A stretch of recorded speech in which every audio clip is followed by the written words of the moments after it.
Bienvenidos a Lámpara y Lumbrera, un espacio para reflexionar. 3, 2, comenzamos.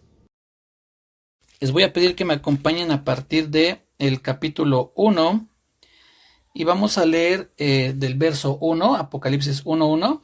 Vean lo interesante. Este libro, bueno, antes de leerlo, quiero que tengamos en cuenta que Apocalipsis, todo lo que es el libro de Apocalipsis, es un libro muy simbólico, donde vienen muchos símbolos. Tenemos que tener mucho cuidado con lo que tomamos como literal, con lo que es simbólico. La gran mayoría de Apocalipsis es simbólico. Apocalipsis, lo que significa la palabra que se utilizó en Apocalipsis es revelación. Apocalipsis no quiere decir fin del mundo, no quiere decir destrucción, no quiere decir nada de esas cosas que a veces uno piensa, ¿no? Cuando es que es una escena apocalíptica y uno piensa, como uno ve destrucción, ve guerras, cosas que pasan, relacionamos Apocalipsis con destrucción o con catástrofes, pero realmente Apocalipsis lo que significa es revelación. Por ejemplo, Apocalipsis comienza diciendo la revelación de Jesucristo. Si nosotros lo leyéramos en griego, diría algo así como el Apocalipsis de Jesucristo o la revelación de Jesucristo. Eso es lo que significa Apocalipsis, para que tengamos bien presente que este libro es de revelación. ¿Qué significa revelación? La palabra Apocalipsis, les decía, es del griego y literalmente lo que significa es revelación, pero viene de una palabra origen, de una palabra raíz que está compuesta a su vez por dos palabras. Una de ellas es separar y la otra es cubrir o separar la cubierta. Para que podamos tener una idea nosotros, es como cuando mencionamos parabrisas y sabemos que parabrisas nos referimos al vidrio o al cristal que tiene el auto enfrente, y no es que en nuestra mente separemos las dos palabras para y brisas, sino que ya lo tomamos como una sola palabra, ¿no? Así sucede con Apocalipsis. Debemos de tomarlo como una sola palabra que significa quitar la cubierta. Eso es realmente lo que significa Apocalipsis, quitar la cubierta o revelar lo que hay en el interior. Esta imagen o esta escena que les voy a presentar, es decir, para que se la imaginen, por ejemplo, cuando una persona abre el estuchito de un anillo, lo que está haciendo es revelar lo que hay en su interior. Está revelando que dentro de ese estuche hay un anillo, o en otras palabras, está quitando la cubierta para poder ver lo que hay dentro. Es algo muy similar lo que sucede en Apocalipsis. El Señor quita esa cubierta para que Juan, el apóstol, pueda ver lo que estaba sucediendo, lo que había sucedido un poco antes y lo que estaba por suceder. Eso lo vamos a leer un poquito más adelante, pero tengamos presente esto. Apocalipsis es un libro de revelación, es un libro profético en el que vienen muchas metáforas, muchas imágenes simbólicas. Por ejemplo, cuando se habla de aquel monstruo de 10 cabezas, no es que realmente estemos esperando que en el mundo aparezca un monstruo así, sino que se refiere al gobierno que en algún momento va a estar presente en este mundo, ¿sí? Dicho esto, vamos a ver qué dice entonces Apocalipsis 1:1. Dice: la revelación de Jesucristo que Dios le dio para manifestar a sus siervos las cosas que deben suceder pronto, y la declaró enviándola por medio de su ángel a su siervo Juan. Ya aquí comenzamos con algo muy interesante, la revelación o lo que el Señor le mostró.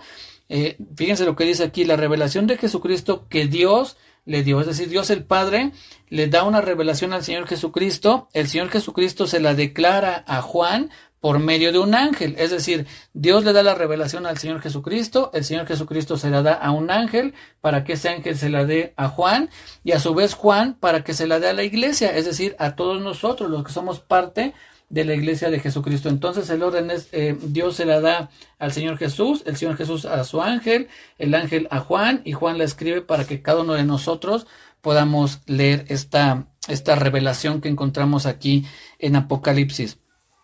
Dice el verso 2, que ha dado testimonio de la palabra de Dios y del testimonio de Jesucristo y de todas las cosas que ha visto. Bienaventurado el que lee y los que oyen las palabras de esta profecía y guardan las cosas que en ella las cosas en ella escritas, porque el tiempo está cerca. Ahora vean lo que dice el verso 4, Juan a las 7 iglesias que están en Asia. Cuando dice las 7 iglesias, tenemos que entender entonces que les decía que Dios le dio al Señor Jesucristo, el Señor Jesucristo a su ángel a Juan, y Juan lo escribió a las iglesias, en ese tiempo a las iglesias que estaban en Asia, específicamente en ese lugar. No me gusta mucho entrar en numerología y todo ese tipo de cosas porque aunque ciertamente tienen un significado, sobre todo el alfabeto o el alefato, mejor dicho, el alefato hebreo, que es lo que para nosotros es el abecedario, para ellos es alefato, así se llama el de los hebreos. Cada letra tiene también un valor numérico y también un valor simbólico. Entonces para ellos sí es muy importante lo de los números y todo eso.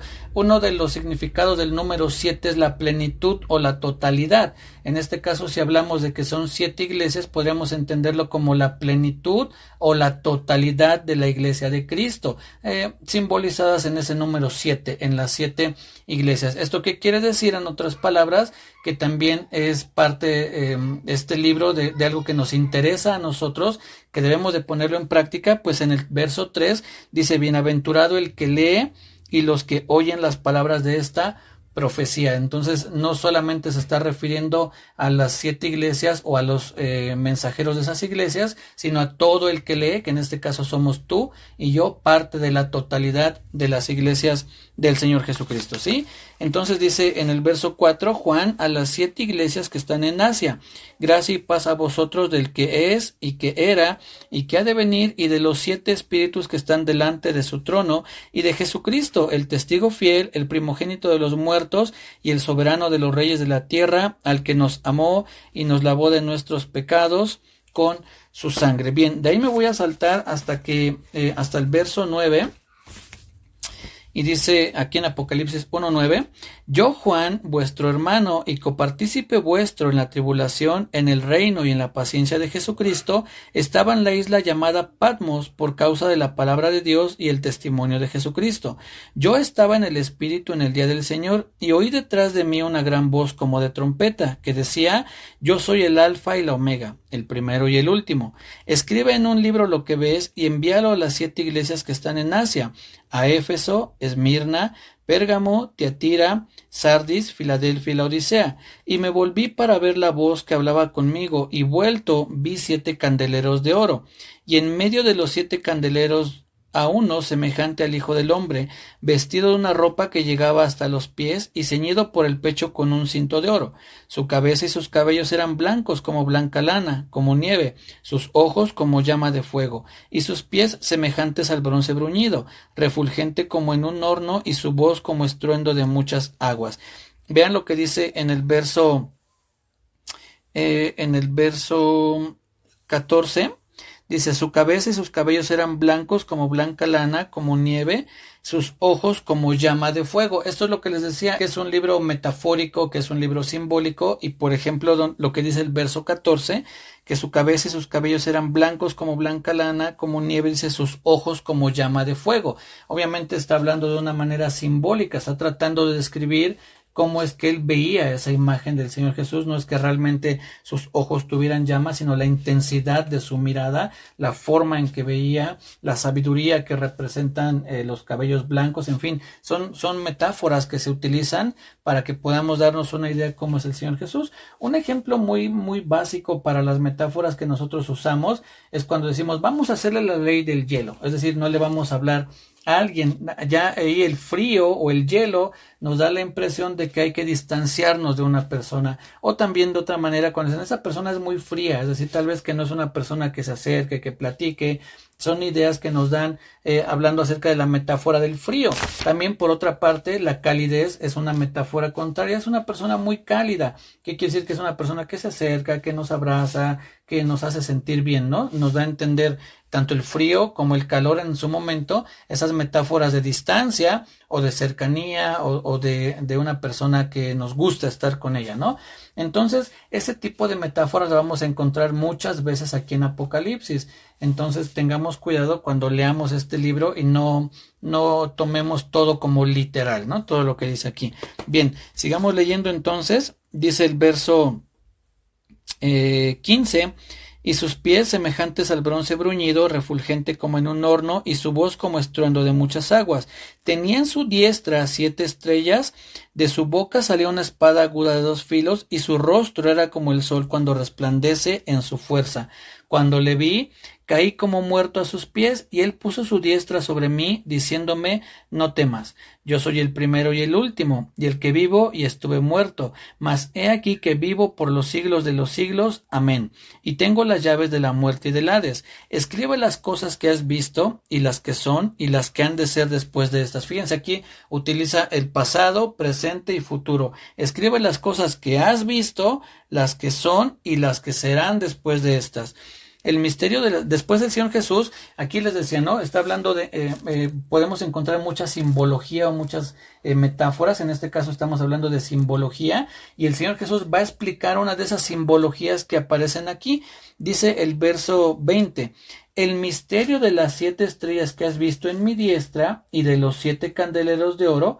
Las 7 estrellas son los ángeles de las 7 iglesias, y los 7 candeleros que has visto son las 7 iglesias. Ya desde aquí nos deja ver él mismo explicando la simbología. Esas 7 estrellas que tú viste son los 7 ángeles, y los 7 candeleros son las 7 iglesias. Entonces él mismo nos está explicando que son símbolos, ¿sí? Bien, después dice en el verso 2: escribe al ángel de la iglesia en Éfeso. ¿Qué es ángel? ¿Qué podemos entender por ángel? La palabra literal, o lo que significa ángel, es un enviado, es un mensajero, es alguien que lleva un mensaje a otras personas. La manera en que nosotros lo podemos interpretar es como el mensajero, como el pastor o como el encargado de la iglesia en Éfeso. Puede ser también que se refiera al anciano, al obispo, al presbítero, porque recordemos que muchas de las veces que aparece en la Biblia los encargados de las iglesias no aparecen como pastor, sino aparecen como obispos, como ancianos, como el presbiterio. Entonces, posiblemente podamos nosotros traducirlo como mensajero, como pastor, anciano o encargado de la iglesia en Éfeso. Entonces, dicho de otra forma, diría: escriba al pastor, al anciano o al encargado de la iglesia en Éfeso.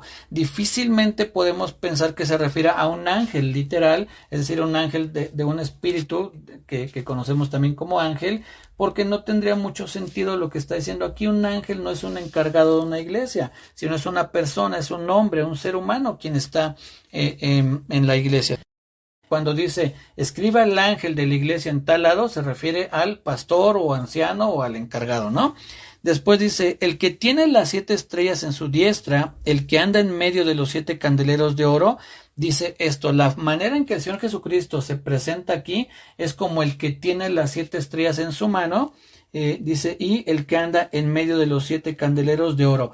En otras palabras, el inicio, la manera con las que inicia estas cartas el Señor Jesucristo por medio de Juan, dice: yo soy el que tiene aquí en mi mano las 7 estrellas. En otras palabras, yo tengo en mi mano a los 7 pastores o a los 7 encargados, es decir, yo los estoy viendo, nadie me cuenta, yo los conozco, yo sé quiénes son. Lo mismo que dice: yo ando en medio de los 7 candeleros, es yo estoy presente ahí, nadie viene a contarme lo que está pasando, nadie viene a decirme qué es lo que está sucediendo, sino que yo mismo estoy presente en ese lugar y yo mismo conozco a cada uno de ustedes. Si el Señor Jesús nos va a hablar del pastor en la iglesia en Éfeso, es porque lo conoce, no porque alguien vino y le platicó, sino porque él lo tiene en su mano. ¿Y qué es lo que la imagen que nos da? Es que lo tiene en su mano y lo está observando, él lo conoce, él sabe quién es. Dice: y ando en medio de los 7 candeleros, o en medio de las 7 iglesias, es decir, yo estoy ahí presente, no es que alguien venga y me platique, ¿no?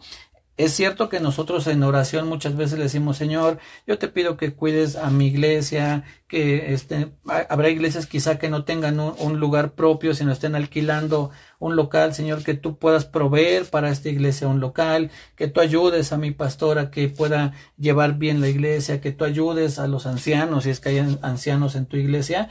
Y entonces uno le cuenta a Dios la situación que está en la iglesia, pero no es que hasta que uno le cuente Dios se entera, no es que Dios diga: ¿de veras? ¿En serio eso está pasando en tu iglesia? No, de antemano Él lo sabe, Él ya sabe todo lo que sucede, pero la oración que nosotros elevamos es para pedir su ayuda, su apoyo en alguna situación que estemos atravesando.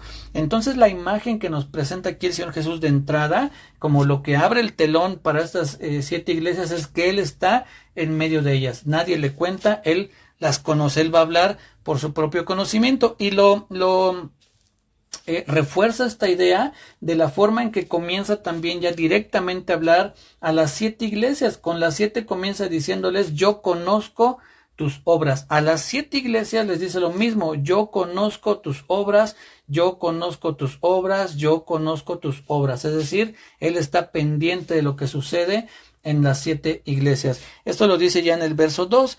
En el verso 1 del capítulo 2 dice: el que tiene las 7 estrellas en su diestra, el que anda en medio de los 7 candeleros de oro, dice esto: yo conozco tus obras. Ahí está el conocimiento que tiene el Señor Jesucristo. Ahí nos deja entrever que Él es omnisciente. Él conoce lo que estaba sucediendo en Éfeso, lo que estaba sucediendo en Esmirna, en Pérgamo, en Tiatira, en Laodicea, en Filadelfia. En cada una de esas 7 iglesias, Él nos deja ver que Él es omnisciente, que Él todo lo sabe.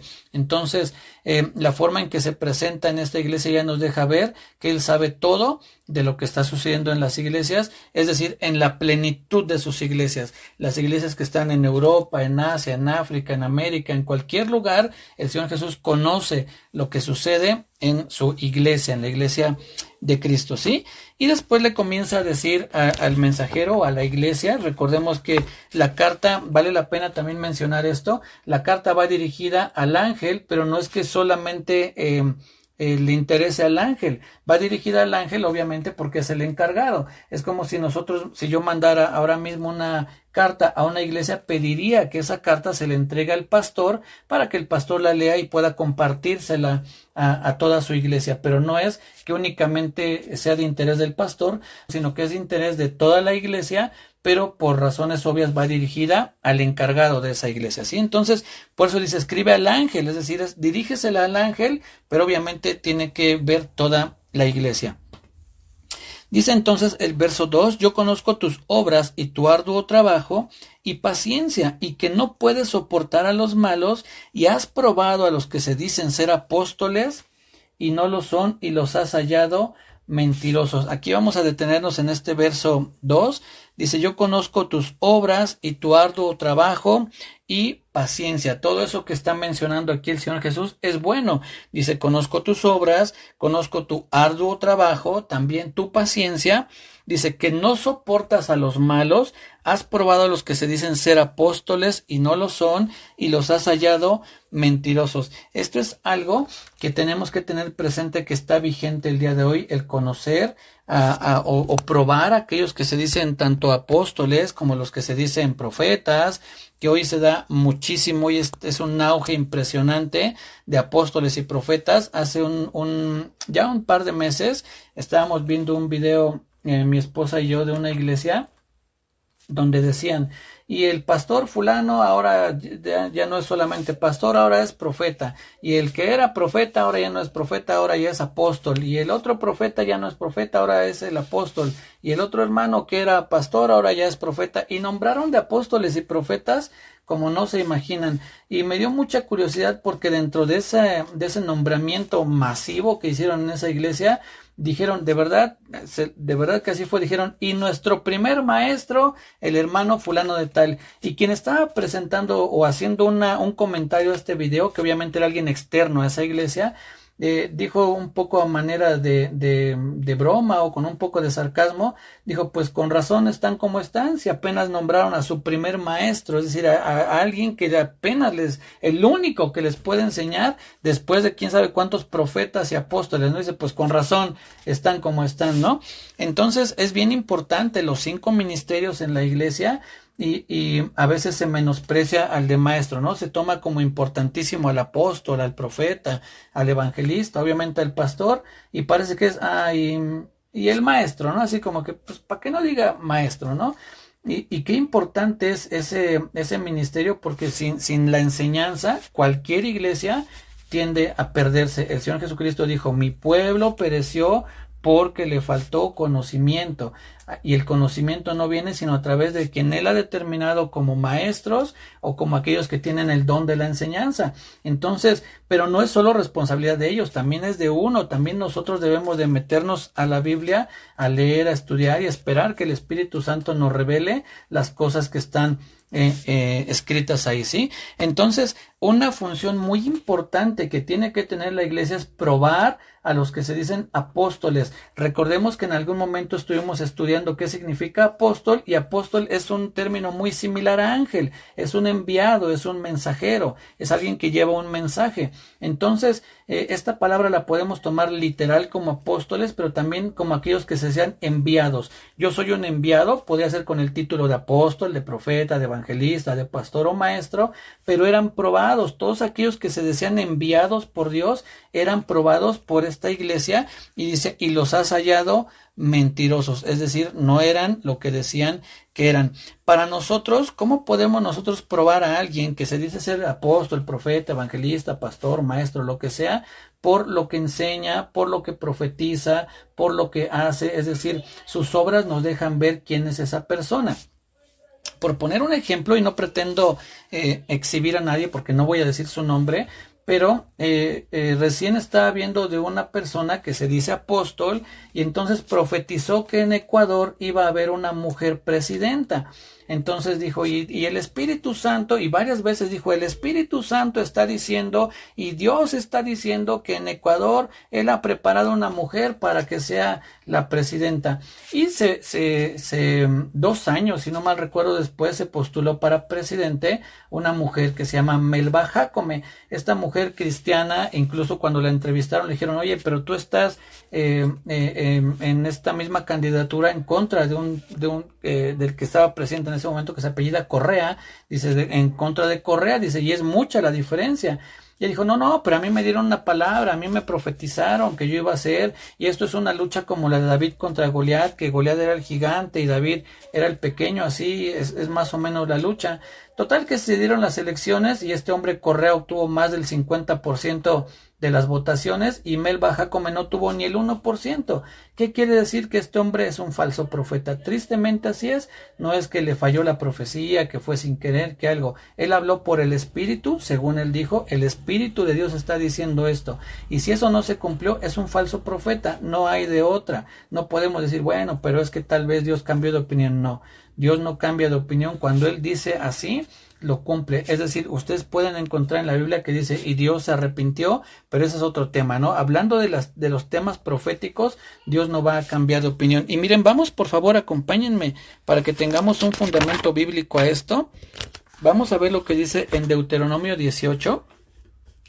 Esto es bien importante, estamos estudiando las cartas y vamos a tratar de hacerlo verso por verso para que quede muy claro nuestra función como iglesia de Cristo. Deuteronomio capítulo 18, y les voy a leer lo que dice del verso 20 al 22. Dice lo siguiente: el profeta que tuviere la presunción de hablar palabra en mi nombre, a quien yo no le haya mandado hablar, o que hablare en nombre de dioses ajenos, el tal profeta morirá. Y si dijeres en tu corazón, ¿cómo conoceremos la palabra que Jehová no ha hablado? Esto es algo muy válido. Uno dice, bueno, hay que probarlos, pero ¿cómo? ¿Cómo voy a saber si es palabra de Dios o no es palabra de Dios? Y Dios lo deja muy claro. Vean lo que dice el verso 22. Si el profeta hablare en nombre de Jehová y no se cumpliere lo que dijo, ni aconteciere, es palabra que Jehová no ha hablado. Con presunción la habló el tal profeta, no tengas temor de él. Este mismo hombre que les digo en un momento dijo, yo tengo en mí una unción para desatar juicio. No tengan temor de él, es un falso profeta. Tristemente es un falso profeta. No lo digo yo, es decir, no por mis juicios, sino por lo que dice la Biblia. Si lo que él dijo no se cumple ni acontece, entonces no lo dijo Dios, por tanto es un falso profeta. Y dice Dios, no tengan temor de él, no pasa nada de lo que diga, no está hablando Dios por medio de él. Entonces, eso es un ejemplo. Otro lo podemos encontrar en Ezequiel capítulo 13. Ezequiel capítulo 13, y vuelvo a mencionar, no estoy hablando de la persona como persona en su calidad de persona, sino en el ministerio con el que él se presenta. Él se presenta como apóstol, pues definitivamente no lo es, ni profeta, ni nada de eso. Incluso te voy a mencionar otras cosas que dijo también esta persona, que no solo nos deja ver que es un falso profeta, sino un falso apóstol y también un falso maestro, ¿no? Ezequiel capítulo 13, voy a leer a partir del verso 1. Dice, vino a mí palabra de Jehová diciendo, hijo de hombre, profetiza contra los profetas de Israel que profetizan, y di a los que profetizan de su propio corazón, oíd palabra de Jehová. Así ha dicho Jehová el Señor, ay de los profetas insensatos que andan en pos de su propio espíritu y nada han visto. Fíjense qué curioso que no solamente Dios dice que van a profetizar, sino que también nos habla de lo que han visto, es decir, que dicen que tuvieron visiones y que Dios les mostró y cosas como esas, ¿no? Dice el verso 4, como zorras en los desiertos fueron tus profetas, oh Israel, no habéis subido a las brechas, ni habéis edificado un muro alrededor de la casa de Israel, para que resista firme en la batalla en el día de Jehová. Verso 6, pongan mucha atención. Vieron vanidad y adivinación mentirosa. Dicen, ha dicho Jehová, y Jehová no los envió.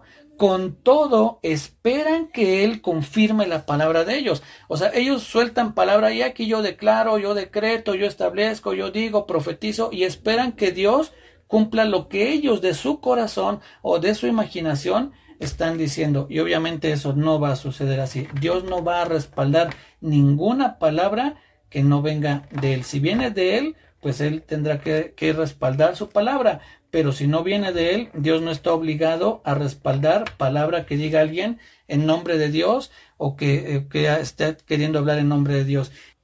Continuando con esto, estamos viendo que debemos nosotros de probar a los que se dicen ser apóstoles o que se dicen ser enviados o profetas o lo que sea, no, insisto, no porque lo diga yo, sino porque es una de las labores que el Señor Jesús le dice a este hombre, de las cosas que él reconoce como buenas en esa iglesia. Le dice que dice, yo conozco tus obras, tu arduo trabajo, tu paciencia, que no soportas a los malos y que has probado a los que se dicen ser apóstoles y no lo son y los has hallado mentirosos. Entonces nosotros debemos de imitar eso, probar a esas personas que se dicen tanto profetas, apóstoles, ya sea evangelistas, pastores y maestros, porque nadie está exento. O sea, no hay un ministerio que diga, no, todo el que se dice que es pastor, él sí es pastor, solo los que hay que probar son los apóstoles. Recordemos que apóstol significa enviado o mensajero. Todo aquel que llegue diciendo que es un enviado o un mensajero, ya sea con el título de apóstol, profeta, pastor, evangelista, maestro, lo que sea, se tienen que probar, ¿sí? Entonces, viendo de esta persona que les mencionaba, e insisto, vuelvo a decirlo porque esto quiero que quede muy claro, yo no tengo nada personalmente contra él. Si yo hablo de algo es de su doctrina, lo que él sea como persona a mí no es algo que me afecte.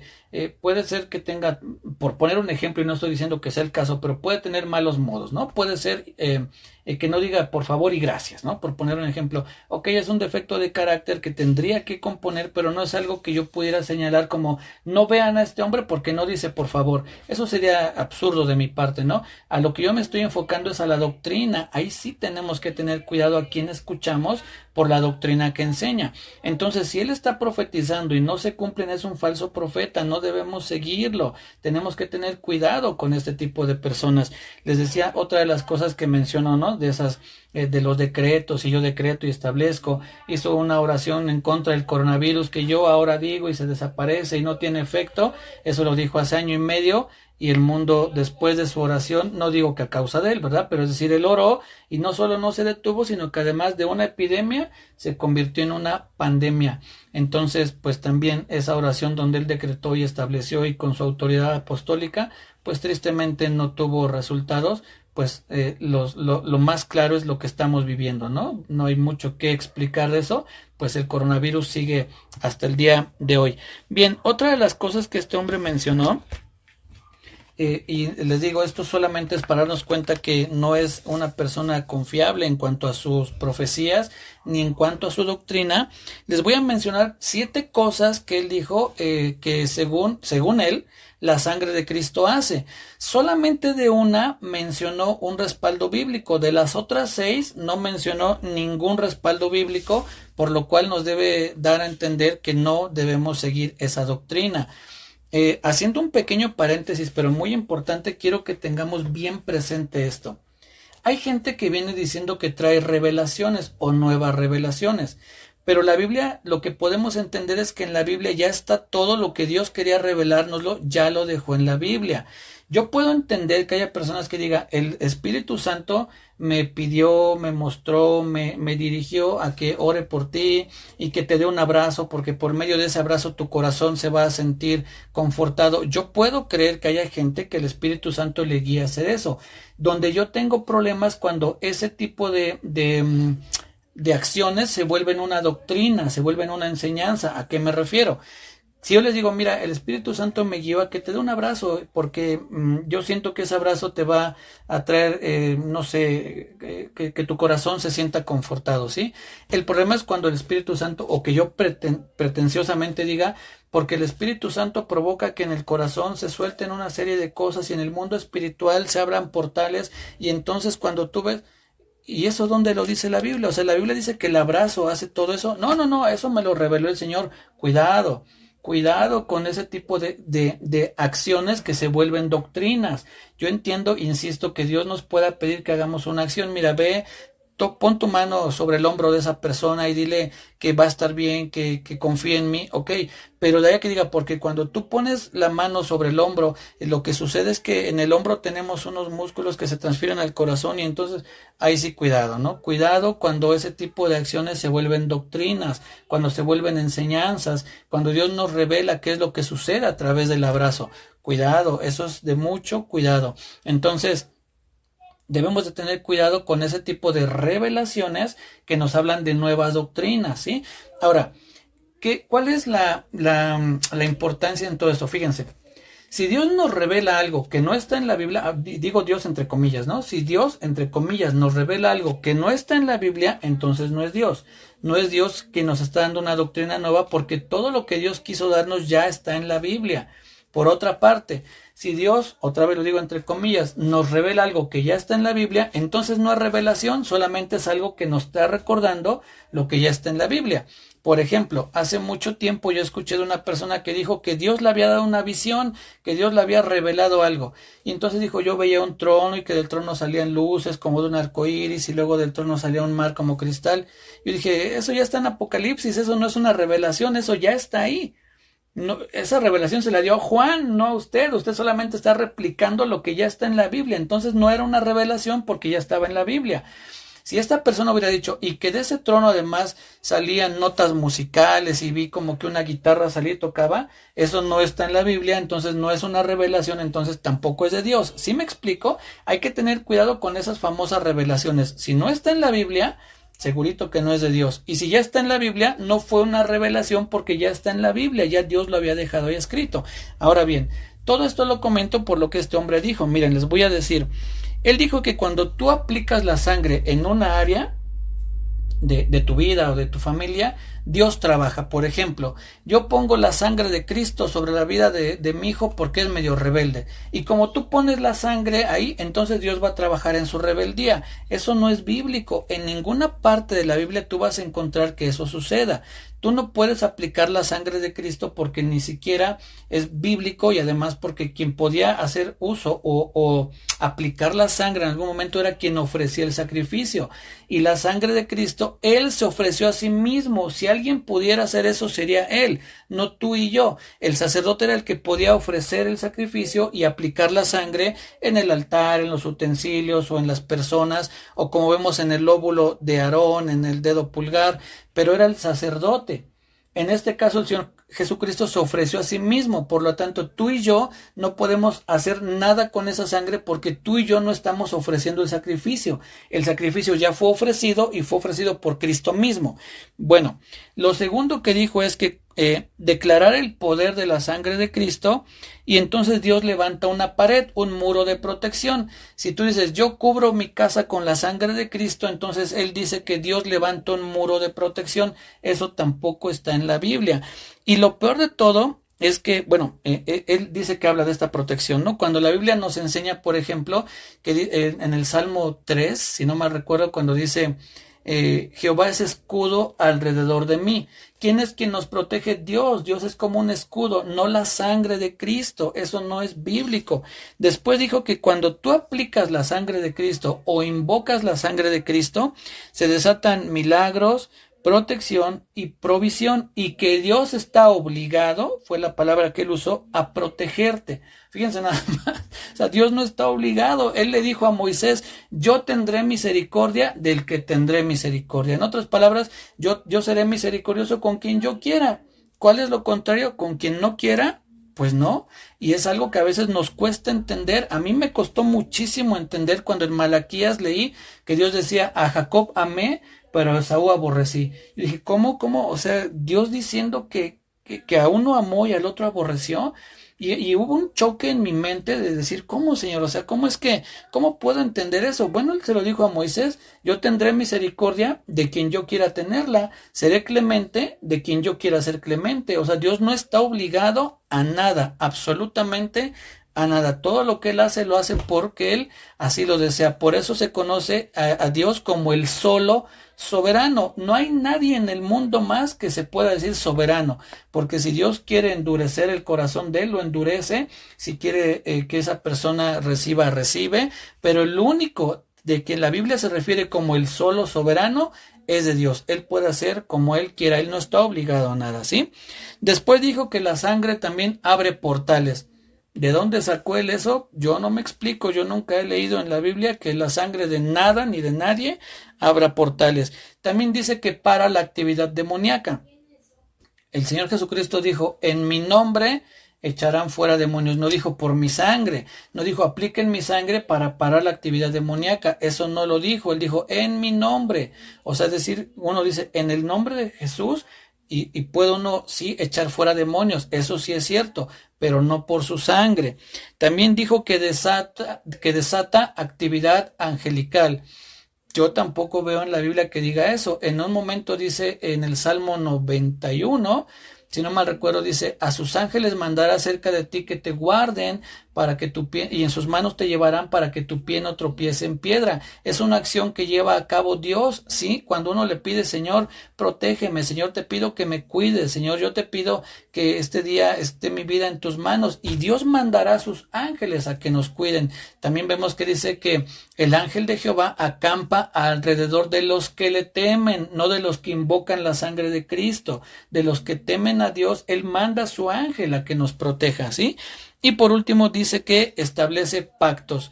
El pacto que Dios tenía que haber hecho ya lo hizo, uno con su pueblo y el nuevo pacto en el que somos parte tú y yo como iglesia. Ya no hay más pactos que tú y yo podamos hacer con Dios. Cuando alguien acepta un pacto, está obligado a cumplirlo. En este caso, tú y yo no tenemos la facultad de hacer entrar a Dios en un pacto, o en otras palabras, de obligarlo a que haga algo. Si Él nos ofreciera un pacto a nosotros, pues sí, ahí es otra cosa, porque Él es quien pone las reglas, no tú y yo. Pero como insisto, los pactos ya están hechos, cuidadito, mucho cuidado, mis hermanos, cuando escuchen que alguien dice pacta con Dios, aguas, mucho cuidado, porque eso es algo sumamente erróneo, el pactar con Dios, o en otras palabras, mete a Dios en un trato en el que lo obligues a hacer algo por ti. Eso no es bíblico, ¿sale? Cuidado entonces con esos famosos pactos, ¿no? Y bueno, entonces, hablando de eso, es una manera de probar, mis hermanos, a los que se dicen ser enviados y no lo son. ¿Cómo? Mediante la Biblia, es decir, mediante sus profecías, sus enseñanzas, sus decretos y todo lo que dicen. Si no se cumple, tristemente es un falso profeta. También puede ser un falso maestro si lo que enseña no tiene un respaldo bíblico. Debe tener un respaldo bíblico. Toda enseñanza debe tener un respaldo bíblico. Hace unos días yo les dije, me comprometo con Dios y con ustedes a que todo lo que yo les enseñe siempre tenga un respaldo bíblico. Es una manera de cuidar mi enseñanza y cuidarlos a ustedes, que no sean engañados por falsos maestros, falsos profetas, falsos apóstoles. Tengamos mucho cuidado con eso, mis amados hermanos. Bueno, hasta aquí les dejamos. Muchísimas gracias por haberse conectado. Gracias por acompañarnos en la enseñanza de hoy. Esto es Lámpara y Lumbrera. Nos vemos pronto.